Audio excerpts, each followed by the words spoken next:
देश में कोरोना मरीजों की संख्या 53,000 के करीब पहुंची।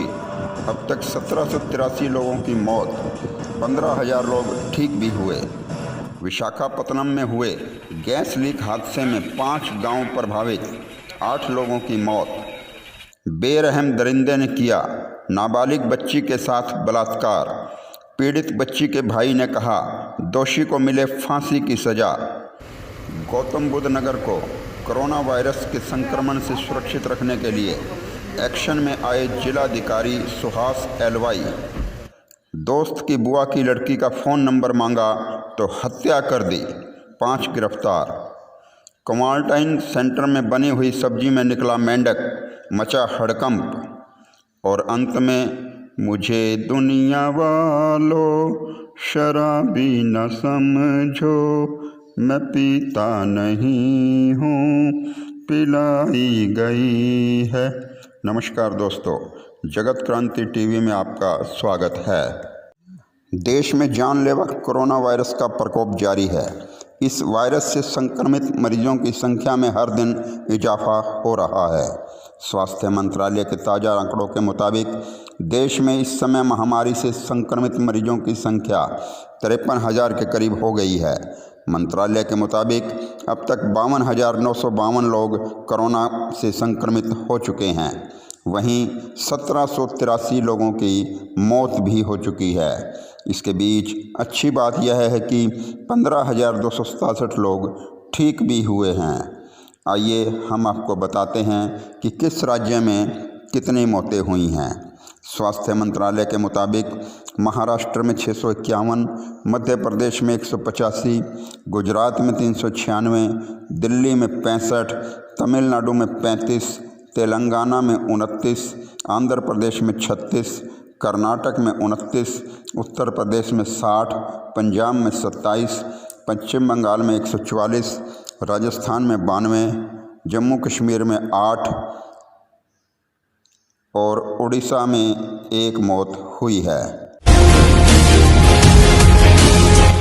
आंध्र प्रदेश के विशाखापत्तनम में हुए गैस लीक हादसे में 5 गांव प्रभावित हुए हैं, जबकि इस हादसे में 8 लोगों की मौत हो चुकी है और लगभग 20 लोगों की हालत नाजुक बताई जा रही है।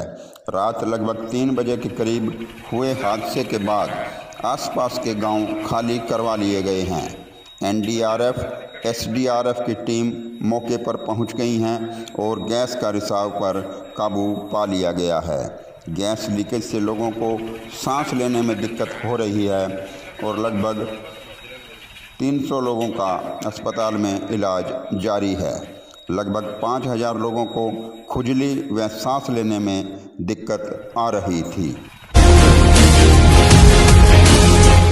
कोविड-19 वैश्विक महामारी को दृष्टिगत रखते हुए जनपद वासियों को कोरोना वायरस के संक्रमण से बचाने के उद्देश्य से जिला अधिकारी सुहास एलवाई लगातार एक्शन में हैं। जिला अधिकारी के द्वारा विभिन्न स्तर पर नियमित रूप से कार्रवाई सुनिश्चित की जा रही है। इस कड़ी में जिलाधिकारी सुहास एलवाई के द्वारा आज कई स्थानों पर पहुंचकर स्थल निरीक्षण किया गया, जहां पर उन्होंने जनपद वासियों को कोरोना वायरस से सुरक्षित करने के उद्देश्य से लॉकडाउन का 100% रूप से पालन सुनिश्चित करने के लिए संबंधित अधिकारियों को आवश्यक दिशा निर्देश प्रदान किए गए। जिलाधिकारी सुहास एलवाई के द्वारा अपने तूफानी भ्रमण के दौरान डीएनडी, लेबर चौक, ग्राम खोड़ा, गाजियाबाद बॉर्डर, सेक्टर 8 एवं सेक्टर 9 में पहुंचकर स्थल का गहनता के साथ निरीक्षण किया गया, जहां पर जिलाधिकारी सुहास एलवाई के द्वारा संबंधित अधिकारियों को निर्देश देते हुए कहा गया कि कोविड-19 वैश्विक महामारी के संबंध में कोरोना वायरस के संक्रमण को जन सामान्य से बचाने के उद्देश्य से संबंधित अधिकारियों के द्वारा अपने अपने स्तर पर लगातार कड़ी कार्रवाई सुनिश्चित की जाए। जिला अधिकारी के भ्रमण के दौरान डीसीपी प्रथम संकल्प शर्मा, उप जिलाधिकारी दादरी राजीव राय तथा मुख्य चिकित्सा अधिकारी दीपक अहोरी तथा अन्य संबंधित अधिकारीगण भी उपस्थित रहे। उत्तर प्रदेश के बहजोई जिले के कोतवाली क्षेत्र चंदोसी के गांव में बेरहमी दरिंदे ने एक मासूम बच्ची के साथ बलात्कार को अंजाम दिया है। देश में पिछले दिनों हुई फांसी की सज़ा के अंजाम को देखते हुए भी अपराधी की रूह तक नहीं कांपी। गांव के ही एक दरिंदे ने पड़ोस की रहने वाली 3 वर्षीय बच्ची के साथ दुष्कर्म जैसी घटना को अंजाम दिया। लड़की के 14 वर्षीय भाई का कहना है कि उसकी बहन को पड़ोस में रहने वाला युवक टॉफ़ी देने के बहाने घर से उठाकर ले गया तथा दुष्कर्म करने के बाद उसे मोहल्ले की नाली के किनारे फेंक गया। जब उसने देखा कि उसकी बहन नाली में पड़ी हुई है तो उसने अपनी मम्मी को बताया। उसकी मम्मी ने डॉक्टर को बुलाकर उसकी बहन को दिखाया, जिसकी हालत बहुत ख़राब थी। पास के लोगों ने बताया कि इसकी हालत पड़ोस के रहने वाले एक युवक ने ही की है। पूरी घटना को सुनकर गांव के लोग कोतवाली चंदोसी पहुंचे। वहां जाकर युवक के खिलाफ नाम दर्ज FIR दर्ज करवाई। पुलिस ने FIR दर्ज कर बच्ची को मेडिकल के लिए भेज दिया है तथा आरोपी को गिरफ्तार कर लिया गया है। क्या नाम है आपका? अनस। अनस, क्या हुआ था बेटा आज? मैं आ रहा था तो नाली पे मेरी बहन पड़ी हुई मिली। फिर क्या हुआ? उनकी खून से चट्टी सनक थी। फिर क्या हुआ था? फिर मैं लाया उठा के। तो मैंने अम्मी को अपने खून की वो बताई। तो अम्मी डॉक्टर के पास ले गए थे। तो आपने कहीं, आपके परिवार वालों ने कहीं पुलिस में कोई शिकायत की है? क्या चाहते हैं आप? उसे सजा मिले। सजा मिलनी चाहिए थी। गौतम बुद्ध नगर के थाना बादलपुर पुलिस ने मंगलवार को धूम मानिकपुर में हुए सनसनीखेज आशु हत्याकांड का खुलासा कर हत्याकांड में शामिल 5 वांछित अभियुक्तों अंकित, दुष्यंत उर्फ गोलू, मनीष, अरुण व लोकेश को ढाकवाला मंदिर बाईपास से गिरफ्तार कर लिया। सभी आरोपी गांव धूम मानिकपुर जिला गौतम बुद्ध नगर के रहने वाले हैं। पकड़े गए अभियुक्तों के कब्जे से पुलिस ने एक तमंचा, 315 बोर में 1 कारतूस जिंदा व 1 कारतूस खोखा बरामद किया है।